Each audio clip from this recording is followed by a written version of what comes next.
All right, let's get going. So tonight is I Am Mama. So part of why I thought it was important to do this conversation was to really get an understanding of what it's like from a mother's perspective on raising boys or raising Black boys in America. As I was trying to figure out like who would be perfect guests for this, two people kind of came to mind off the jump, like off the top, and one was Marty and the other one was Kierra. I actually stole the name for tonight's episode from something that Kierra's doing, and we'll dig into that a little bit. But I'm super thankful for both of these women being here, primarily because of their unique situations, right? Kierra being a mom of 4 boys. Thanks, Paul. And then Marty being a white mom of a Black boy. And the dynamics that they both have in their lives are pretty unique, but I think it's important for us to all talk about it because there may be some similarities for those who are watching that you can connect with, right? There are a lot of different mothers, no matter what, right? You go back to the situation with George Floyd. I saw a lady, she was holding a sign that said, all moms were called when he screamed out, no matter what the color was. I can't remember all the words, but that was something that stood out to me. And honestly, that played a part in why I wanted to do this episode when I saw that, because she was very genuine. So thank you guys for joining. I noticed that the viewership is going up, so it's going to be dope to get started. So first, I want to start with intros. I would like to start with you, Kierra, if you don't mind, if you can do a small intro of yourself, and then we'll move over to Marty. So I am Kierra. I am wife to my husband, Paul, of 8, 9 years? I don't know. Something like that. And we have a kid for every 2 years of marriage. We have PJ, Matt has an inappropriate joke that we won't talk about that. We have PJ, who is 7, Joseph, who's 5, David, who's 3, and Noah, who is 3 months. Wow. All right, we're going to dig more into that in a bit. And Marty? Hi, I'm Marty Overman. I am the proud parent to Graham, who is 9 years old. He'll be 10 in November. We have a current wager going on when he'll be taller than me. I'm not a large human, but he is definitely a large human. He's currently 3.5 inches shorter than me. So we think he's going to catch up to me by November when he turns 10. Oh, wow. He's going to grow quick. I'll plug a little bit here as to why I called it I Am Mama. So Kierra is involved. Actually, she started a page a little while ago, a Facebook page, Hey Beloved Mom. Did I say that correct? Hey Beloved Mama. Hey Beloved Mama. A little while ago, and something kicked off around just after the George Floyd incident. If you don't mind jumping into that a little bit, Kierra. So after the George Floyd thing happened, I am a writer by profession, and I think a lot of us were lost for words. Like, we didn't know what to say, but we had a lot of emotions. And so I was just praying. I was like, I really want to say something, but I don't know what to say. Mm-hmm. And so that's when I sat down. I believe that God just gave me the words. I wrote 2 pieces. One was like a lamenting, just things that we feel as mothers, like my baby. I hear this so many times from Black moms, like, you adore my cute son now, but when do you decide that it's time to fear him? So just going through that narrative, right, because we watched the slow and the public lynching of George Floyd. And I wrote a piece of that, and I said, white mama, where are you? Like, we need you. And so it was a call for unity and a call of love to say, I know we all heard that cry. And so in the comments, I heard it was so many white moms, they stood up and said, I am mama, I am mama. And of course, Black moms, we were saying, I am mama. But I got chills every time I read one of those comments. So then I wrote another piece because moms didn't know what to do. They were like, I want to help and I want to fight, but I don't even know where to start. So I wrote directives or affirmations about I am mama, and it just go through like, I speak, I protect, I learn, I comfort, I heal. And then the whole thing, it's somewhere on my page, but and then it goes, I am love, I am mama. And so that's how this whole thing started. It's just like an affirmation. When we say I am mama, it means that I am a mother to not only my children, but people, like just people the cry. I am mama. I am the answer to the cry of George Floyd. Yeah, and first off, thank you for explaining that. And when I had known about this I Am Mama movement when you started it and how it started, but when I was thinking about a guest with you, I was like, Marty exemplifies I Am Mama. Like, she doesn't know it. She didn't know you, but like she did. And I was like, please, Marty. So I texted her. I was like, could you do this? And so I really wanted her to hear that new and fresh just now, just so she can respond. And also just let's jump into how are you doing? And let's start with Marty, if you don't mind, just so you can respond to that and also roll to that. How are you doing? And then what are your thoughts on what Kierra just shared? I'm going to start with my thoughts on Kierra because they're closely related. Thank you for starting that. I will join that immediately. It's so funny because when Matt and I initially started talking, I did that same Facebook post. It was a picture of my son when he was 3. He just discovered Doritos. He's making this hilarious face. And I said, he's cute, isn't he? He's real cute. What are you going to think 10 years from now when he's 250 pounds and 6 feet 3 inches tall? Like, are you still going to think he's cute, or are you going to be scared of him? Because he's still the same person. The same heart will still be there. What makes him different? And it will be his size and his color. And it was a call. And it's interesting that you said, you know, where our white mamas, and as I've been thinking through how to do something, like I feel we've all got to do something. And I've been telling my people at work and people I know, I'm like, just do one thing. You don't have to tackle the world. You don't have to run for president. You don't have to run for city council. You can. I will back you if you do it, but just do one thing. Read a book, learn something, have a conversation, and actually listen. You don't have to do all the things, but do one thing. But one of the things that jumped out at me, and this is why I'm so grateful you asked me to do this, Matt, was as a white mother of a Black child who I will never know what it's like to be Black. I just won't. There's nothing I can do about that. But I can help my Black child in the world through hearing the stories and the experiences and helping him stay connected to his culture, but also as a white mom with presumably white friends and family and community around me, I can help educate them on here's what this world looks like. Here's what my child is experiencing on a day-to-day basis. So when you say what you said or do what you did, I can help make a personal connection if they don't have one, and maybe get them to empathize a little more about ways where they, you know, some of the blind spots they may have around some of this, you know, systemic racism you don't even realize that you're benefiting from, and just slow down, stop for a minute and think, how would this affect Graham? How would I want Graham to be treated in this situation? What would I do if this were happening to Graham? And really connect to that and do something.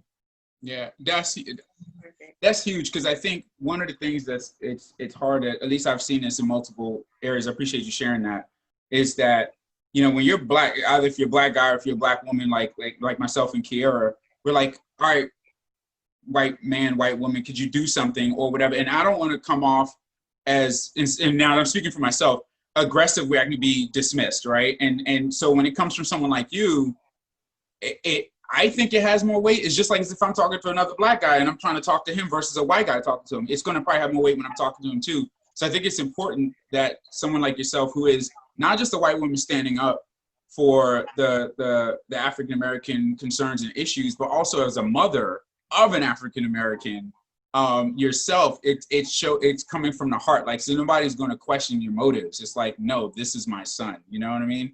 So that's huge. So how have you been like lately with all of this? You kind of touched some of it, but how have you been, Marty, specifically? How have you been?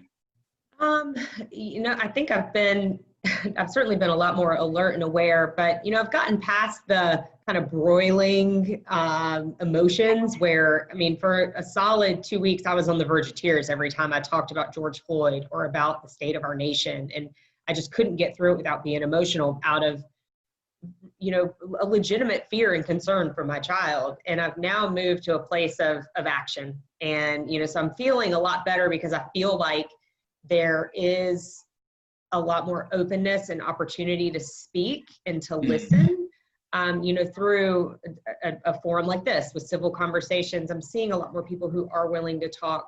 I've noticed too, though, that I've been a lot more confrontational on Facebook. I'm not sitting down. I'm not just going to scroll past this. I can't, because that's a thought you have, and I need to take a minute to educate you. If you blow me off, that's on you. but I can't just scroll past this. So I've become a lot more, I won't say combative, but part of how I feel like I'm taking some control back and doing my one thing is to be more vocal. But I'm finding that it's, I've seen a lot of people who don't know how to do it respectfully and have this, reasonable discourse and challenging opinions. It becomes a lot of name calling and a lot of pushback. And so I've been trying to take a very, a stance of education. If I can provide sources and, cite my sources and, it's not just my opinion, but this is, real data that backs this up and respectful and no name calling. I've actually been getting through to some people, I think. Wow. Which is refreshing. And again, kind of using Graham as that, like, hey, you know him. So like, let's connect to this and think about the other people, and we can connect to. And it's given me a sense of hope. Mm-hmm. And where, the first couple weeks, it was just really like, oh my God. And I just wanted to, lock the door and keep Graham inside forever. And the thing is, what I love about, first off, thanks for even sharing that. But what I love about everything you're sharing is that I know it's genuine, it's from the heart, and it's from a different skin color, not because there aren't other women like you. It's just beautiful to hear it coming from you, because your message probably sounds exactly like Kierra sounds, right? Just as a mother of Black boys. And so to kind of flip that, not flip it over to you, Kierra, like moving over towards you, how have you been? And if you have any response to Marty on that also too, but how have you been? I think, Marty, one thing I really relate to is even with I Am Mama, just we're mothers. Like, a lot of us aren't able to go out there and be on the front lines of protesting, but we're like, the fire is still the same. Like, we want to do something. And one of the things that we just all agree with, that the least we can do is fight in our homes, in our hearts, and in our spheres of influence. Like, you go to the grocery store, at your church, where we're no longer letting microaggressions slip by. And even when you said, like, this thing with George Floyd, I used to, before this all happened, and I think it's true for many Blacks, because I see it. We used to, some people would highly censor their social media accounts, where, like, I don't talk about politics, race, religion, but at this, because we know that it's really controversial and it could really, it could bring about anger and all these things. Sometimes people just want a really politically correct Facebook page. And I was that way too. But when I saw, I had my feelings about race, like, absolutely. But in order sometimes to assimilate in the culture, you can't be that combative person. But when George Floyd died and we sat there and I watched a 5-minute video of a cop with his knee on his neck, I said, I don't care what you think. And I didn't know that was, at that time, I was like, I don't care, I'm posting it. I don't care what anybody has to say. I'm saying something. Mm. And it was cool because everybody felt that way. Like, everybody that knew about racism and experienced racism or had some ties to it, they said, I am no longer being silent about this. I'm saying something. And it also gave way to the people who didn't realize that this was a problem. Mm-hmm. Then they also started saying something. So for me, I guess dealing with this whole thing, it was I'm speechless. I don't know what to say. And then it's like, but I know one thing, I'm saying something. And I think that's where we all say, like, no, I like they say, I will not be silent. Like, you ain't gonna, I didn't kept quiet for far too long. Mm-hmm. And now it's just not the time. Now, even if I experience microaggressions or racism myself, I'm clapping back every single time. What do you mean by that? What do you mean by this? Is that, what are you saying? At first, I used to stay in my, not place, but just go on the side of being non-confrontational. Like the lane, like stay in your lane kind of thing? No. Because you got to keep your job, you got to keep mm-hmm. your image, you got to keep your appearance of assimilating in order to be in the culture. But now we have so many allies. Like, I'm saying what I need to say because I know Marty has my back. Mm-hmm. You know? Yeah. And that a lot of us, black and white, that have understood some of these struggles do feel safer now speaking up, because it's almost like, what's that thing, that, is it the trust there or whatever? When you just fall back and somebody's trust fall. the trust fall, and somebody's supposed to catch you. It's like, oh wow, someone's actually catching me, right? Or whatever. And that's got to be huge for all of us, but definitely for you two, especially in your scenarios, having sons, you know. And so, like, just to kind of talk about just the struggles, just like to go into you guys' lives a little bit deeper.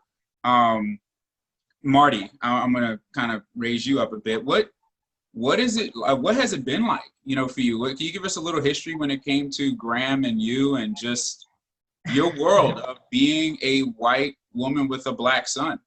Wow, yeah, it's been wonderful in so many ways. So Graham's adopted, and we were fortunate to get him the night he was born.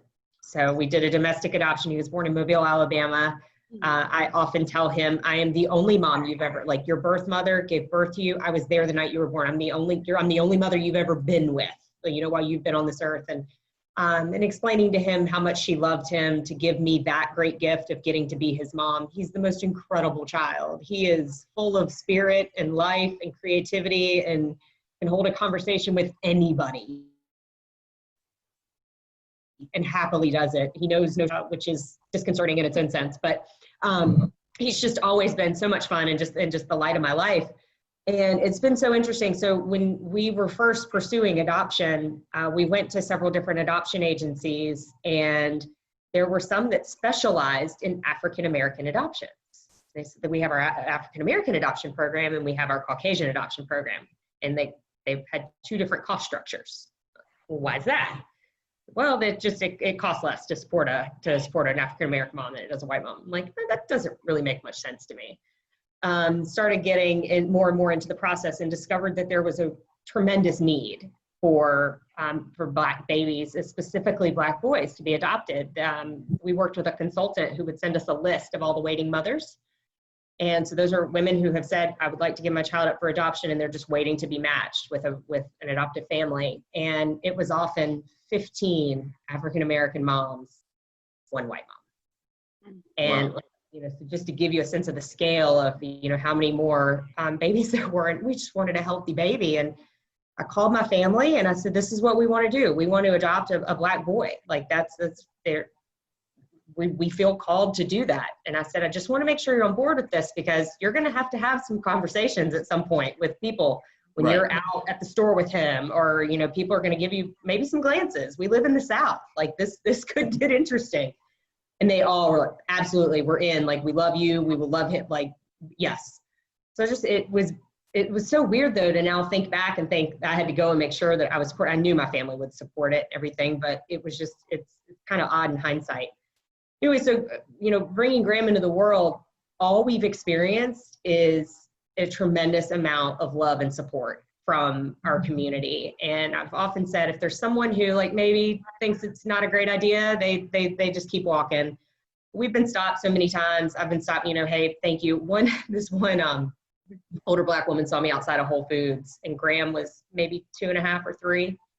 And he had just lint all in his hair and a bunch of craziness going on. She goes, you don't know what to do with him, do you?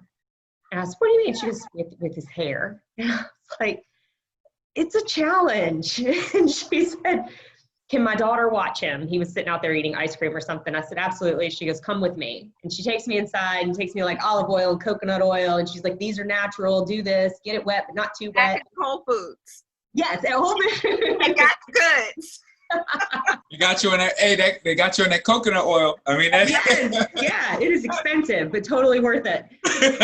Now we get vitamin E for his skin, all the good stuff. But it was just, that's always a story that I've loved to go back to, on just how she saw a mother just trying to, raise her child, and went, hey, I can help you. And can I interject right there on that? Mm-hmm. I think it's important because, like, I find that, I would say even in my younger years, you probably 10, 15 years ago, I think it's been difficult sometimes as African Americans. You see a white person with a Black kid or a brown kid, and you're like, man, like, I hope they know what they're doing, but like you're also afraid to walk over and say something. Like, you know, it's that catch-22 of like, I hope I know what they're doing, but then we won't, like, some people, right? And I'll speak for myself, won't just jump in. Now it's different. I'm way more open with just like, yo, like if they look like they're struggling, I'm going to go ahead and say something. But I think it's great that somebody was willing to ask you that question, and then not just make a comment to tear you down, but actually walk you through the process to help you be better. Like basically taught you how to fish, and broke it down for you. I think that's great. Sorry, Marty, go ahead. No, I just, well, I'm muted because my dog's back there scratching and her collar's making noise. I'm sorry. No, you're fine. No, and I was so grateful to her. And, you know, I've experienced that so many other times in the community, but going back further, I was actually really anxious about being out in the world with Graham because many of the adoption consultants were like, do you know what you're doing? Like, you're adopting a Black baby. And my ex and I were both like, yeah, and they're like, do you have Black friends? Do you, like, we were living in Georgia at the time. They're like, you're in North Georgia. Like, you know, this is strange. What are you doing? And I was offended and angry. And then, Matt, I think I told you this story. You know, when Graham was born in the hospital, when the paralegal came to get the paperwork signed, so the birth mother signs a form that says, like, I'm placing, it's called a placement paper. So they sign these placement papers that says, I'm intending to, you know, give my child, who I've just given birth to the year. She was upset because she said a lot of the nurses had been giving her a hard time about giving her baby to a white family. And you know, our paralegal tells us that, and we're livid. We're like, how dare they? Like, they're meddling in our, like, what if she changes her mind? Like, we're so upset. And I've, for years, still been like, they shouldn't have said anything. It's none of their business. And literally in the last 6 weeks, I've been like, I completely missed it. They were just worried about, you know, would we know what to do? Yeah. Would we be able to protect them? And I've got this very loving friend who, you looked at me one day where our boys do theater together, and she just looked, she said, who's going to teach him about being Black in America? And I felt like I'd been punched in the stomach for a minute. I was like, I'm completely ill-equipped. Like, clearly I can't do this. And that's maybe one of the most important things I need to teach him, that he needs to learn is, you know, how to survive in this world. And because it is different. It's so different. And she said, I will help you in any way I can. And I've had so many, you know, women who I've known throughout my life who, and men, you know, who, Matt, you've said, how can I help? You know, if you want me to talk to Graham, whatever I can do to help, I'm here for him. Two of the guys that work for me, they're like, hey, we're his uncles, like send them down to Atlanta for the weekend. But I've really been confronted with this strong feeling of, I reacted. It really, I mean, you know, if I read White Fragility, I was like, that was peak white fragility. Like, I was mad that these nurses might mess up my plan. And I never stopped to think they just wanted to make sure that little boy, you know, grew up in this world clear on his identity and his culture and his background, and that he knew how to keep himself safe. Yeah, just to be aware of what's going on. What if I'd walked up there and said, Tawana's his birth mother's name, and he knows her name. And what if I just walked up there and said, Tawana, I heard about this. And tell me what I can do to make you feel better about that. Like, what can we do? Like, what is their concern? If you were in their shoes, you know, what was the concern they were expressing? And can you coach me a little bit on some of the things I might need to know? Like, A, I might have an incredible friendship to this day. And B, I could have learned something from day one, but instead I reacted with like this petulant pouting, pumping my foot. Like, I think it's a process. I think it's a process for everybody, right? I mean, obviously but you learn from that process, and people still showed up in your life to help you, even with that early attitude. Too bad. I mean, the good thing is karma didn't come after you and just remove everybody from you, right?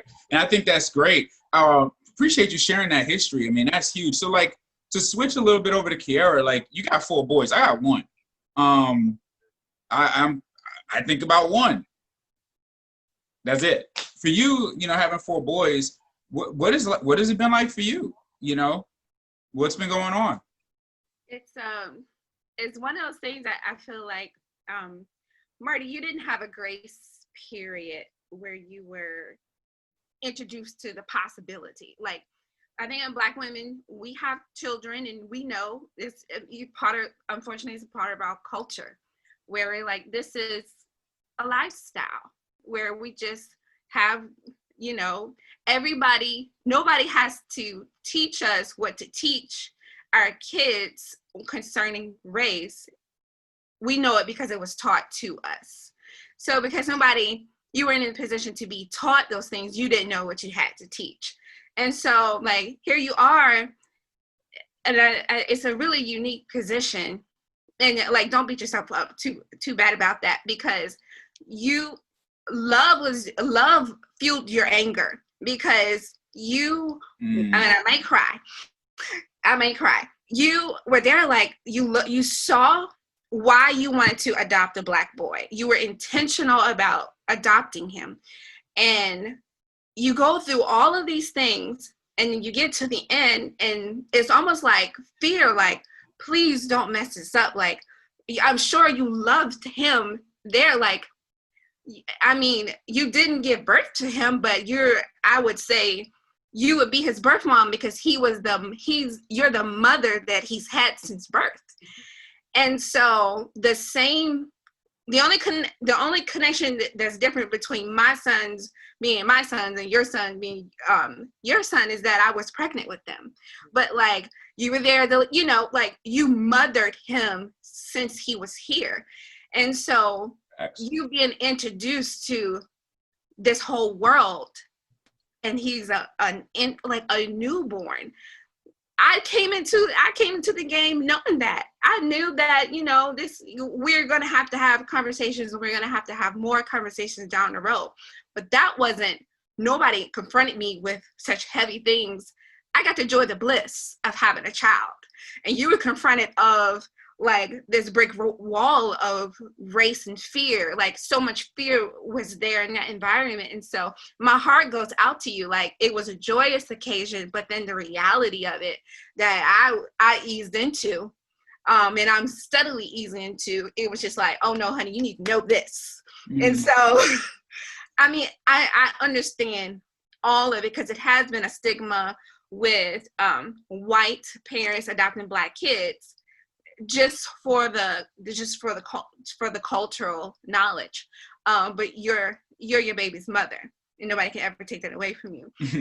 So for me, I'm easing in, and I'm still easing in with my boys. PJ is 7, and like Graham, he's a people person, and I'm like, he's like Obama on his school campus. I'm just like, can we walk the class? Just like, go to the grocery store. And I'm just like, we are here for milk. We are not here to say hi to any and everybody. So one thing that, so he goes to a Christian school that is predominantly white. Like, we are working to, I don't even want to say diversify, to, I don't know, you know, like we're working to make that school, with the faculty and staff, like, so many people are on board to just make it represent what the world is actually like. And so with all of that, my concern is that my son would be the token Black boy, or the Black friend that everybody has, because he loves everybody. There were instances where my husband Paul was walking PJ into school, and people were saying hi to PJ, but they would not acknowledge my husband. So you're speaking to my son, but you're not acknowledging his dad. And that is a major, I don't even want to call it microaggression, but it's so many things wrong with that, where you can see so that in itself, like, having a son that's a people person, and then like, hey, he's cute now, but like you said, like, what about when he looks like his dad? Like, are you going to accept him if he assimilates to the culture? Is he going to be your token? Is he going to be your Black friend because he's just so lovable? So that would be my concern with him. My second one, he's browner. PJ actually looks biracial to me. That in and of itself, just like, but my second one, he has kinkier hair, but he's been dealing with a language processing delay. And so if you tell it, when we're working through it and he's had trouble in school, and like the way the teachers have treated him, I had to pull him out because they treated him badly. I told him, he may not understand what you're saying. He is not stupid. He is not dumb. But when you treat him as such, and then you tell me that there was a little white girl that Joey really took to, and you praise her like, oh, that's because she helps him and she does this for them. And then when my son doesn't know what to do because he's not understanding your instruction, like, you're snatching his hand. And so he's coming home distressed every day. And at that time he was 4 years old. And because he wasn't understanding what anybody, not understanding everything that everybody was saying, he was treated differently. But you're praising the white students and you're telling me everything that's wrong with my son. And then I also wonder, I know he's going to grow out of it, but like, what about the I guess teenage or young adult autism? Because my son was diagnosed with, he had an educational diagnosis of autism. I don't think that he has it because that's just another story. I think he was overdiagnosed.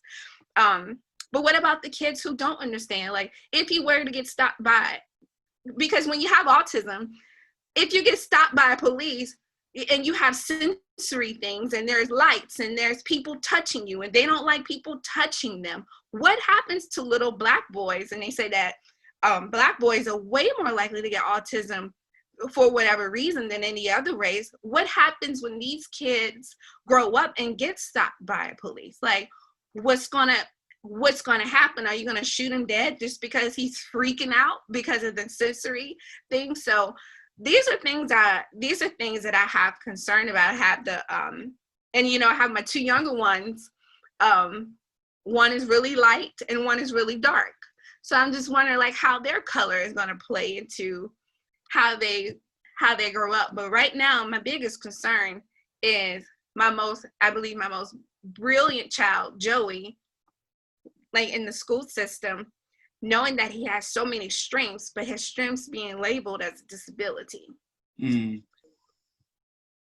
So does it, thank you for all of that story in regards to the different things you're managing. Does that obviously, that additional challenge plus being black has got to be really heavy on you is that like a daily basis thing pretty much? Like you're just like, oh my God, like every time he leaves the house or he's dealing with a teacher or whatever, you don't know if he's getting the short end of the stick. You don't know if he's getting the short end of the stick or the best treatment possible because of his disability. Yeah, so there are things that like his habits where I'm like, oh no, because even before COVID, I was just looking at like certain things that he would do around the house. And I'm like, there's no way I can send you to school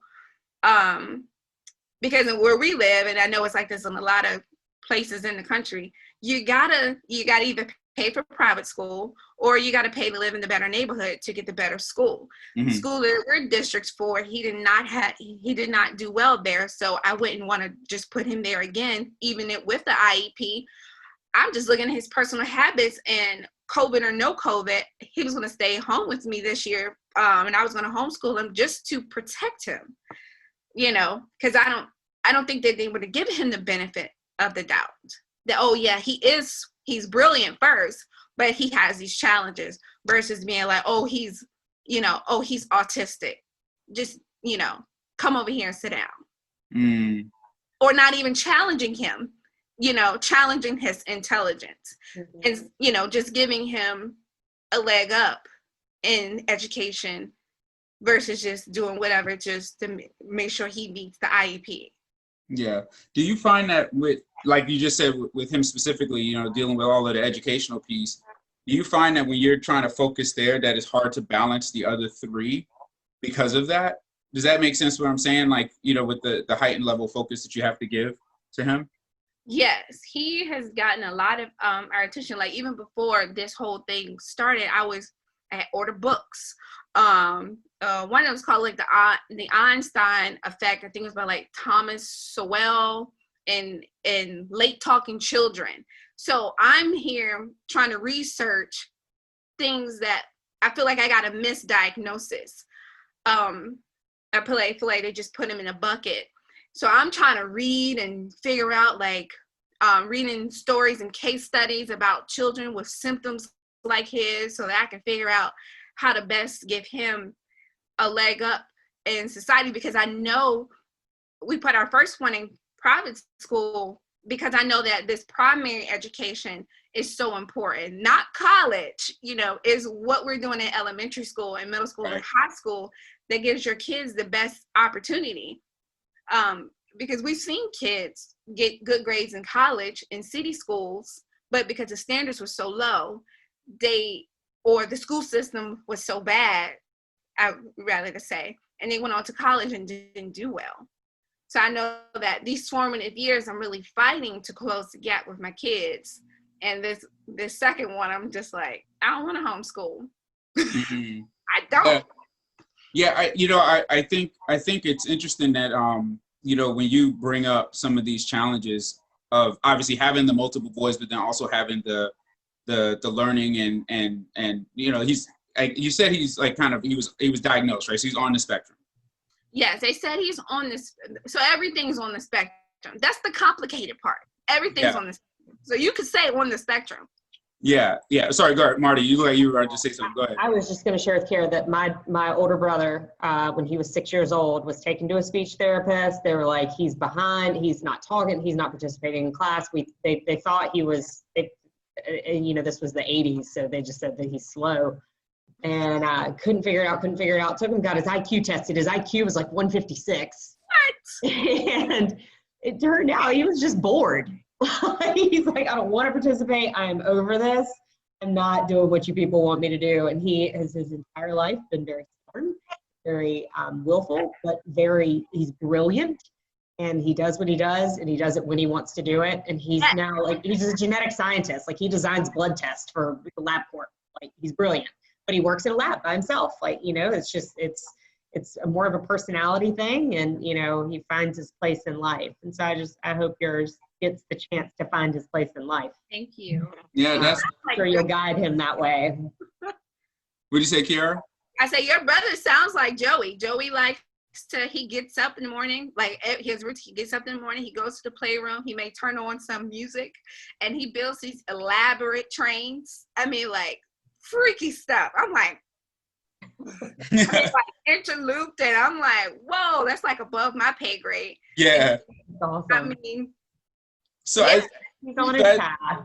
So as we talk about these pieces of how they're growing up in the environments that they're in, for you, Marty, right, with your son, I'm going to make this statement. I think it will trigger a story that you and I've talked about in the past, but when he looks in the mirror, he sees a black kid, but he sees a white mom, and the world sees whatever. How has Graham been and the world he's been in, and how's the world treated him in different scenarios you guys have been in? Maybe school, extracurricular activities, etc. What is that like, and how does he identify? So Graham goes to an amazing school. It is actually pretty diverse. They have a lot of families that look all different. Colors, male, female, 2 dads, 2 moms, several adoptions from all over the world. They have parents who come in and, share stories about growing up in Japan and India and all over. And he's an amazing school. Even amid all that, Graham's had some things said to him before, I can't play with you because you're a darker shade than I am. And he's come home and I don't understand. What does that even mean? He's had, kids will figure out that thing that bothers you and they go for it. They find the red button and they jump on it. And, he's had kids say, your mom's not your mom because you guys don't even look alike. She's not your mom didn't want you, all these things. And Graham is such an amazing kid that he's very confident in himself. And, he fully has bought into what I've told him, where I'm like, she loved you so much that she, trusted me to raise you with your life. But, for the most part, he's grown up in this amazing world and these amazing things. And that's actually one of the things that scares me the most is that he's surrounded by so many wonderful people of all colors, but in particular, the white community around him loves him and, you know, treats him just like Graham. He's Graham. And I worry that, you know, one day he's going to go out and encounter some not as nice white people who don't know him, and he's not going to know what to do. It's not going to register for him because he's grown up in this safe little bubble. And, you know, so that's where it's, you know, have I done enough to teach him, you know, that there are going to be people, but I also don't want him to grow up fearful. Yeah. And so it's a balance, but, you know, I'm sure in some way that's something you deal with too, Kierra, with like, you want your kids to be aware and alert but not fearful. Like, it's a fine line you walk. But I do worry that he's going to have his guard down too much just because he's, you know, had this environment. Mm-hmm. Yes. Environment is pure, and you don't want to take him back to like in the South 1960s. Like, you don't want him to do that. But then it's like, I mean, then there's also the hope of the future. Like, they have their children, like they have these pure mindsets, and so you don't want to take that or give them like any disbelief, but you want to prepare them in some way if this happens. Yeah. I don't know if you even expect to or not, but but in the same time, you want to keep their worldview like a worldview should be. I'm Graham. Yes, I'm Black, but I'm Graham. Yeah. Yeah, I like that. Yes, I'm Black, but I'm Graham. That needs to be a shirt. Yes.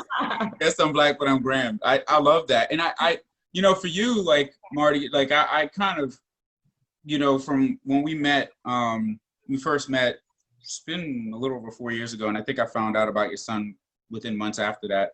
Mm-hmm. And I always was like, wow, like, she's amazing for even taking on this challenge in today's world. You know, and I think part of it is it's, you know, and you and I talked about this offline, like there's this part where I was kind of like, I want to like, but we couldn't at the time for obvious reasons. But at the same time now, I think about every day, you know, I think about your situation more often than I tell your story a lot to a lot of people, more often than I tell you. And I think about now with the world that we're in, it sounds like support is better than probably what it would have been 20 plus years ago when I hear about a white mom with a Black son. But at the same time, you're like, you know that there's things that still exist for the future. Mm-hmm. Like some of the, and I look at this and like, well, what more, I guess the question for you is, what more can we all do? This isn't just a Black problem, but just as humans, right? As people in the United States, let's just focus there. What all can we do to continue to help make, and I don't want to say make the world a better place for someone like a Graham, obviously for all of our Black sons, but in particular, he can grow up and we don't know what he's going to sound like, but I'll just say this and I'll shut up. But he can grow up and some people are like, well, why do you sound so white? Like people say that stuff, right? I don't know. Did you follow my question, Marty? Yeah, I totally follow it. And I mean, you know, in terms of like a call to action for all of us, you know, I've been really harping a lot lately on valuing diverse perspectives. Like, you know, Kierra, you were talking about getting more, you didn't say it this way, but getting more diversity into Joey and PJ's school. Yeah. And, you know, why is that valuable? And Matt, you know, I lead a women's organization at McAfee, and it's focused on diversity and the value of those diverse experiences. I think if we could all just realize for a minute, it's not right, it's not wrong, it's just different. And it's your perspectives and your race and your gender and your sexual orientation and your religion and your socioeconomic status, they all impact your perspective on the world. And if we could learn to value those perspectives instead of looking to argue with them and tell someone why their opinion is wrong, I just feel like we would all learn so much more about each other. And we talk about like, you know, can we just banish racism? Can we get it out of our system?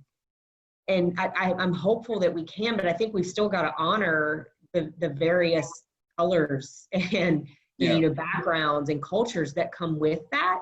And I mean, to not ramble, I think the most important part of it is just valuing that in other people. And you know, if we can get to a point where we don't assume character based on a physical quality, like people who assume that people who are overweight must be lazy. And that makes them a bad person. I don't like lazy people. You're overweight, then therefore I don't like you.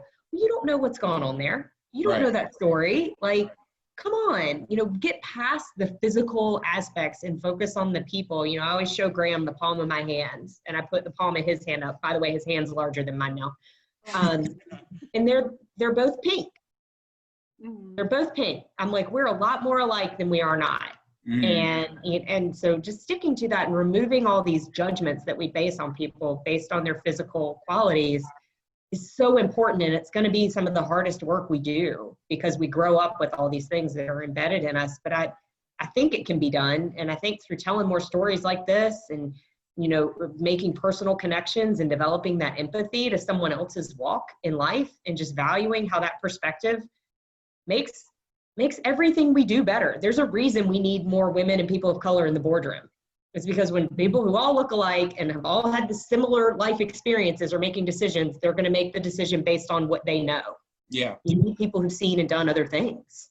No, I agree. And I that's a great answer. I mean, it goes back to almost the answer for anything. It seems like it's just, you know, I hate to sound so rude, but like, it's like, shut up and listen. All right. And just like, not you, Marty, but just in general, like just shut up and listen, understand perspective. Yeah. 2 ears and one mouth. Exactly. 2 ears and one mouth. Exactly. You know, and I think it's at first I thought you were trying to tell me something about my earrings, which I don't. But like, but no, I'm with you. And I find that, you know, even that's part of why Civil Conversation was created. Right. When I thought about this idea, it was never to actually pick a side and present it. It's really a platform for people to present themselves. That's it. And then you either like it or you don't. It is what it is. But the point of why I did this is so that you can hear people actually share their perspective so you can try to understand. I hate that people just say that they don't like it and they run away, because sometimes you can not like something and still stick around because you're trying to push through. You know, I've had feedback from people on previous shows about previous shows, and like, Matt, I wasn't really feeling this one. I was like, what happened? It's like, well, it wasn't the show, it was the content. I was like, oh, okay. But I stuck through and I watched the whole thing. I'm like, that's to me, all that people are asking for, right? Is like, just hear it all out, right? And understand, don't judge because somebody says something maybe against your, even if it's not skin tone, against your politician or against, if you want to, you know, now I'm hearing that the word mask wearer is an insult. Not to make this about masks, it's just how people are now. It's like, it's just so weird.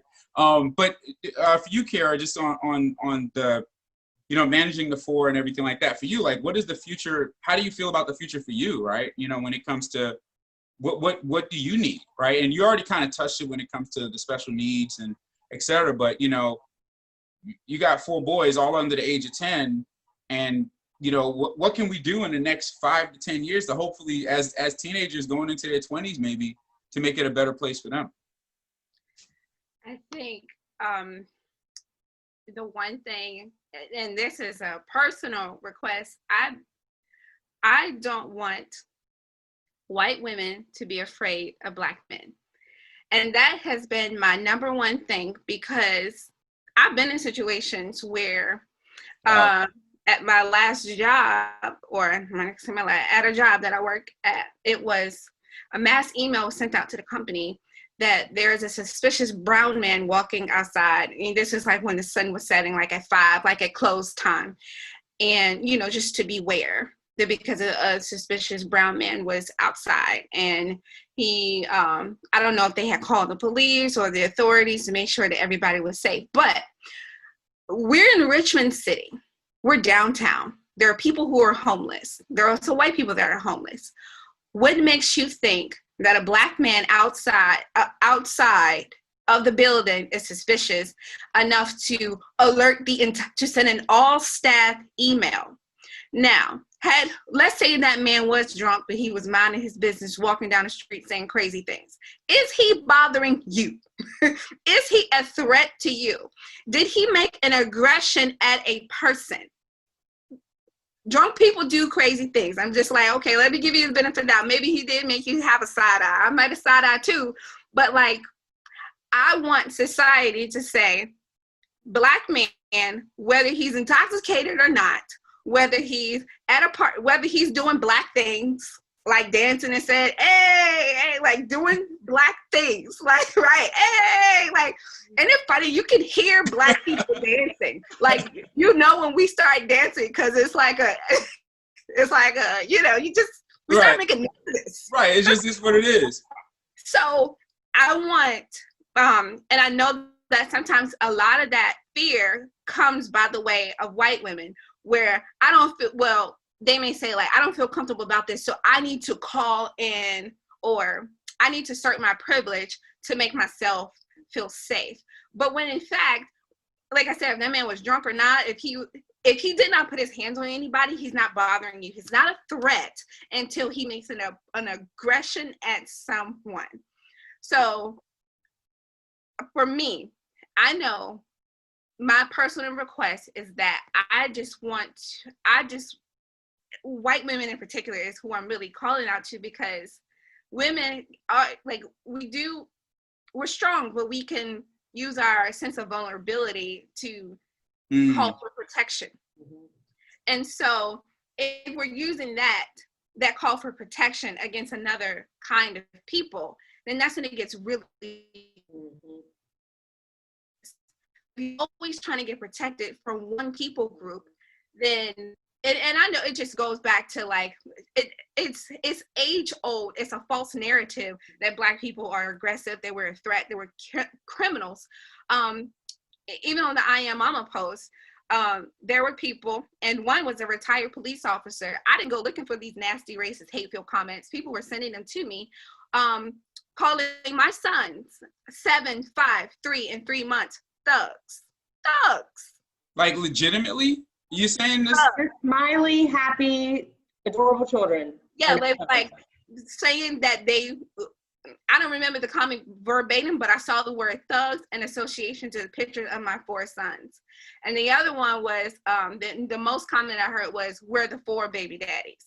So, yes, no, where are my 4 baby daddies? You see a picture of me with my 4 sons and you say, we're the 4 fathers. So, the stereotypes. So, and this is why this is why like I love I Am Mama, because so many white women have stood up and made this declaration to say, I am a mother, and I will extend my motherly protection, power, nurturing, all of that, I will extend it to your children. We need to, there are people, and I know there are mamas who are having these conversations in their family. Like, I'm not at the table when racist comments are being made inside of homes. Like, I'm not there, but there are people, there are mamas who are. And like, we may, you know, like us moms, we have so much influence in our homes. And so we start speaking out against this stuff at places that Black people may not be. And we're advocating in our spheres of influence. So one, for white women not to be afraid of Black men and to assert their vulnerability for protection, to perpetuate a stereotype, and that stereotype going over to, you know, how white men are, and most of these comments came from white men. I'm tired of paying her bills. Brother, you don't pay my bills. She need to get up off her lazy A and get a job. I don't have a job, I have a business. I make my own money. And listen, if you want to pay my bills, I will send you my address. So like, I will send you, like, if you want to send me some food, I will let you know. But as of right now, we're supporting our family ourselves.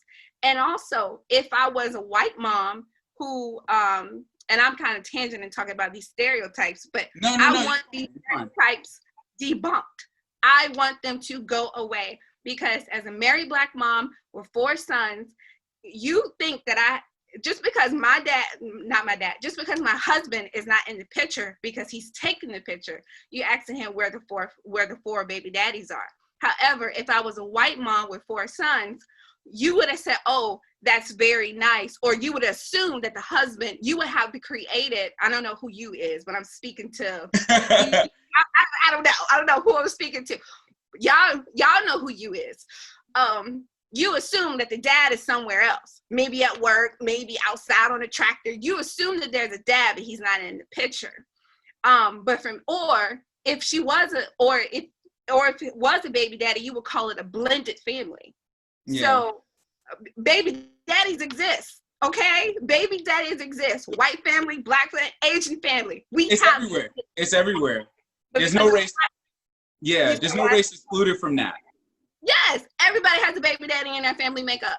So why are you just ascertaining that to me because I'm a Black woman and thinking that I'm feeding off the system when in fact I'm not? Yeah. So let me ask you a question real quick. Or not you, but Marty. I wanted to get your take on that overall, like what she was saying. Not question. Sorry, I wanted to get your take on everything she just shared. Oh my God, I was like jumping out of my skin. I want to that is ridiculous and outrageous, and just the stereotypes that exist is embarrassing. And we've got a very dark history, white women, of saying something's been done to us by a Black man and things have not ended well. And at some point we've got to, realize that is absolutely absurd and it doesn't help anybody. And I've thought about, it goes all the way back to Emmett Till, and it's unbelievable. And the fact that that's something that we feel compelled to do. And that's some of the things I worry about with Graham. One day he loves to hug people, loves to hug. And so he's going to hug the wrong person. I've been trying to teach him since he was 3. I'm like, you have to ask people before you hug them. You cannot just bum rush them. Because he's tackled a few people too, but he does it from love. It's all from love. But it's unreal. And that is absolutely a great call out, because, if we can start correcting that behavior, a lot of things change. My son has taken to calling me Karen. He thinks it's hysterical. And he's like, you Karens are troublemakers. I'm like, I'm not a Karen. You need to stop. But I have friends named Karen. I love you all. But that's where that comes from. And, Kierra, I was over here jumping out of my skin as well, because, you were talking about the baby daddies. And the one thing I learned in the adoption process, there's this term crack baby. And they're like, ooh, you're going to end up with a crack baby if you go that way. It's actually, what I learned was when these Black mothers find out they're pregnant, whether they're going to keep the baby or not, they cherish life so much that, Graham's birth mother stopped everything, cold turkey. She's like, I'm gonna take care of this baby. From the moment she decided, she said she prayed on it, and God told her there's a family out there who will, who wants this baby, and we were lucky to end up with them, and but from the moment she knew she was going to do that, she treasured that life and treated him wonderfully. And Graham is healthy and happy, and he was born 8 pounds 3 ounces. Everything went great.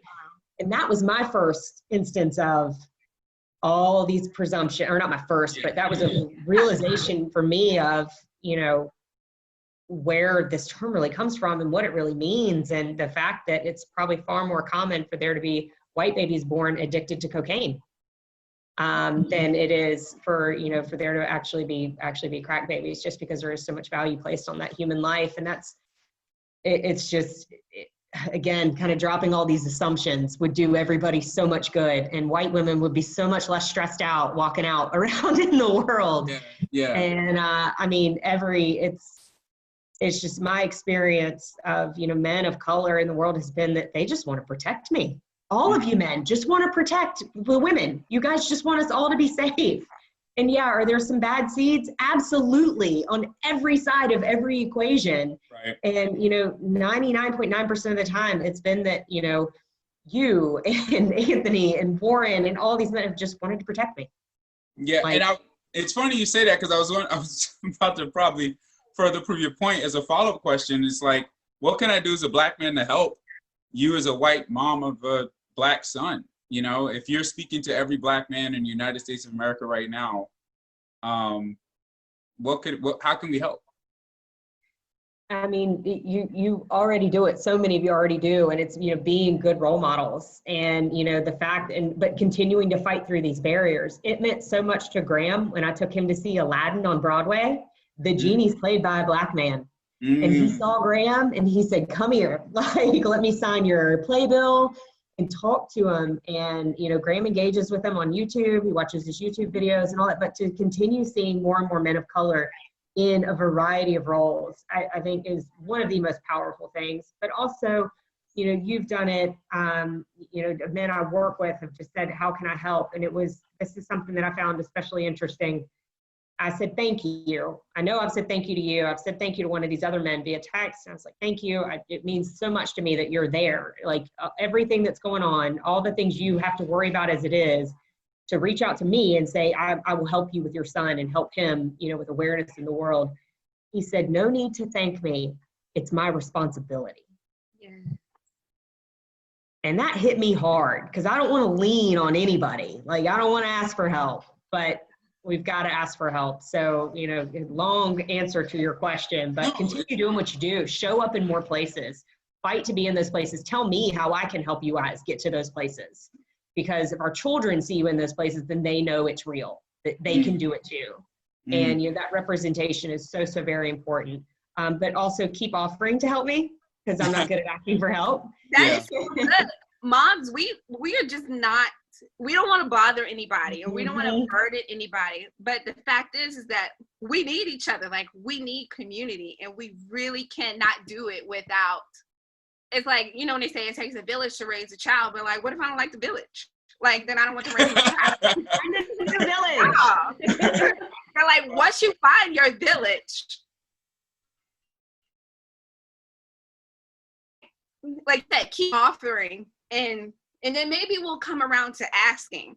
But we just take that like thing within us. Is like, okay, I know I can help this way, so I'm going to keep asking, because it is hard for us moms to ask. We know we need help. We know that I can't make a better world for my sons without someone else. Right. And so, yeah. No, I think You helped tremendously by introducing me to Kierra.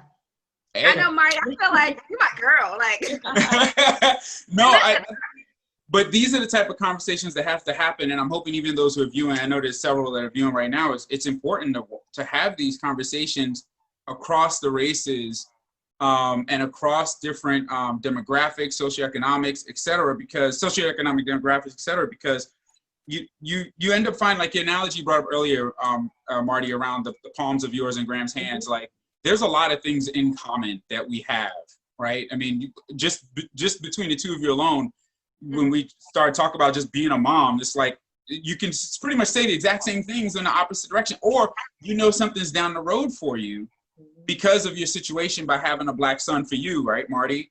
Or vice versa for you, Kierra. This is going to sound strange, but with Graham being a couple years older than the kids, it's like, wow, I wonder how Graham dealt with this stuff. Like she can literally be a resource, white or not. It doesn't matter, because she still has a Black son that can help. At least the perspective he had can help with your Black sons. You know what I mean? Yeah. That's huge. Go ahead, Kierra. I'm sorry, you were about to say something? Oh no, I was just going to say it's kind of funny. So I love when I don't have to assimilate around white people. I could just be Black, and I could just talk how I want to talk. Say, I don't have to be like, hi, Marty. No, trust me, you don't have to assimilate around Marty. I'll take that. Like, hey girl, like, you know, just it's a freedom that I just love. And even when he's saying about Graham, like, I think somebody said about him talking white. I dealt with that when I was a little girl. Like, oh, you talk like a, yeah, and there is colorism within our own race. Oh, you talk like a white girl. Okay, so what does that mean? Because I'm pronunciating everything, that you're starting this education and pronunciation to white? Like, no, it just means that I'm choosing to enunciate my words. So it has no race. So yeah, but you know, we cut it on and off. So I know, you know, my mama was the best at code switching. She would answer the phone and I'd be like, who is that? Yeah. And she's from Baltimore, and then she would answer the phone and be like, hello. And I'm like, wait a minute, like, is this a Black lady with slippers on from Baltimore? Or is this a white lady in her 50s? So I love just being around, and I found like in this movement, I've been able to be more free in my culture and not having to, you know, play ping pong, cutting it on and cutting it off. It just like, I didn't realize how exhausting that was. And I want that for Graham, where, okay, yeah, my mom was white, But really, if anything, he's going to talk Southern. You have a Southern thing in your voice, and I'm sure he sounds like you. It's not white, it's not black. It's the culture of where we are. So yeah, I always say I love when I don't feel the need to code switch. Yeah, no, and I think that's where everybody wants to go, and wants to be, you know, in time, hopefully sooner rather than later, right? I'm sorry, Marty, did I cut you off? Were you about to say something? No, I said that's got to be exhausting. I can't imagine having to go back and forth like that. Yeah. And I, like, Lord, Yeah. that would wear you out with a quickness. But authenticity is so important. Yeah, it is. It can be frustrating at times, but, you know, I guess it's just part of what we do. You know, I've started to do it less and less, like started to not code switch as much. I find that the society is just starting to accept not everything, but, you know, there's professionalism, and then there's just, you know, you just do whatever. So I'm happy that society is starting to kind of be more open to just certain types of just talking without having to really switch up. And hopefully as you know, of course, as moms, you know, white and black moms, hopefully you guys connect on Facebook, please. And just in the environments, like you're saying, Kierra, you want to be able to be in an environment and not feel like you have to change for that environment, especially for your sons. And in closing, so we can just go and wrap up. Actually, there was one question that came in. Let me read it real quick. I'm just going to take this. Oh, okay, this is good. And both of you guys can answer this one if possible, and then we'll close up after this. So Mia Gilliam asked a question: what is the biggest thing that you want your son to understand about what happened to George Preston Floyd, and in himself, I think, or and himself? I think, if I understood the question. So let's take off the and himself piece. Just go with, what is the biggest thing that you want your son to understand about what happened to George Preston Floyd? So Marty, I'll start with you on that one. So first off, he watched the video, not on my watch. I haven't even watched it. I can't bring myself to do it. And so when we talked about it, the first thing I told him, you know, that really jumped out at me was, you know, that it's wrong. That should not have happened. And, you know, you should be able to trust police officers, and they, you know, should be there to protect you. And, you know, that shouldn't have happened. That was an unreasonable use of force. Mm-hmm. Excessive use of force, and that shouldn't happen. And you need to know that, you know, you're safe. And we went from there, and, you know, but the very big statement I want to make, because you want our kids, I want my child to go to a police officer if he needs help, if he gets separated from me, if he gets lost. I want him to be able to go to a police officer and know that it's okay. And so he shouldn't be afraid of them. And the majority of them you shouldn't be afraid of. Like, you know, that doesn't happen all the time, but it happens enough that it's a problem. And so I found myself, and I was actually hoping Kierra would answer first, because I'd love to I cannot wait to hear what you say about this. But, you know, so my first thing that I really wanted him to know was that's not normal. And then the second thing was, it doesn't have to be that way. And that there are a lot of people who are really upset about it. And a lot of people who are in very powerful places, and people who aren't in very powerful places, but who are forming powerful movements to make sure that won't happen to Graham. I needed him to know that won't happen to you. I won't let it happen to you. But also there are millions of people around the world. I showed him the protest videos from other countries of, like, this. Everybody knows that this has to stop. This isn't right, and that we're going to make the world safe, so you don't have to live in fear that may happen to you. So just really trying to reassure him. And then I guess the third part of it was, you know, reminding him again about being respectful always, and but even that fell short, because I'm looking at that video, and he didn't fight back. He didn't. And so it was just really hard. It was a hard position to kind of, but I felt the need to remind him again, be respectful, you know, keep your hands where they can be seen. Don't reach for anything. Don't make any fast movements. Don't run away. Just stay there, and hopefully someone will see you and come help. But that it was a tightrope. But the biggest thing was probably that there are a lot of people who know this isn't right and are going to make sure that there are changes made to reduce the likelihood that this will ever happen to anyone again, but definitely not you. No, that's awesome. I really appreciate you giving that perspective. I really like how you, even just talking about showing them the protests around the world, to let them know, like, people are working to help make sure this doesn't happen. I love that reinforcement and that reassurance that you did. And it was probably therapeutic for you too, to help, you know, to go through this, to see it, and then also be able to go over with them. It probably was very helpful for you as well. I will say George Floyd because it was a typo. I said Preston. I was like, I didn't know his middle name was Preston. So anyway, Kierra, any thoughts on that? And you want to answer that same question as well? Right, I love what you said because nowadays I had to play this out in my head. Like if that was happening and there were police officers and there were people, like this is what I came up with in my head. I was like, there would be a group of moms or somebody with their minivan, and we would have like took one for the team, and it probably would have had to be a white mom. It would have been you driving, and you would have drove into the side of that SUV and knocked the police officer, and it would have like. That's how I imagine we could have saved George Floyd's life. And that's where I think we are in society where I feel like we feel empowered to do that. So I love what you said, just like giving him comfort, like, and the lessons, like you in there, girl, when you're like, look, just keep your hands on the wheel, don't reach nothing, don't do that. Like, listen, you are in there raising a black son. But I love that. That was just my imagination of how that has graphic novel written all over it, Kierra. We can like one way or another. For me, so PJ's 7, so he is, none of my other kids know about it. He's in an age where he's asking questions about everything. And I mean, just like, he asked me today, why did you buy beans? Like black beans. I'm like, I don't know. They're like, I don't know, like to eat. Just eat the beans. Like, duh. So the questions that he asked are just like, he's in a question stage. So I saw his wheels really turning about the joy. Because like you, Marty, I don't want to put him in a position where he's fearful and unsure of himself. I want to keep his sense of confidence and all of those things. I said, and me and my husband, I guess we really said, it's love and hate. Like you can hate people because of their skin color, because of their religion, because of a ton of things. And this instance, it was just because of hate in this man's heart, and hate towards a certain type of person because of this reason.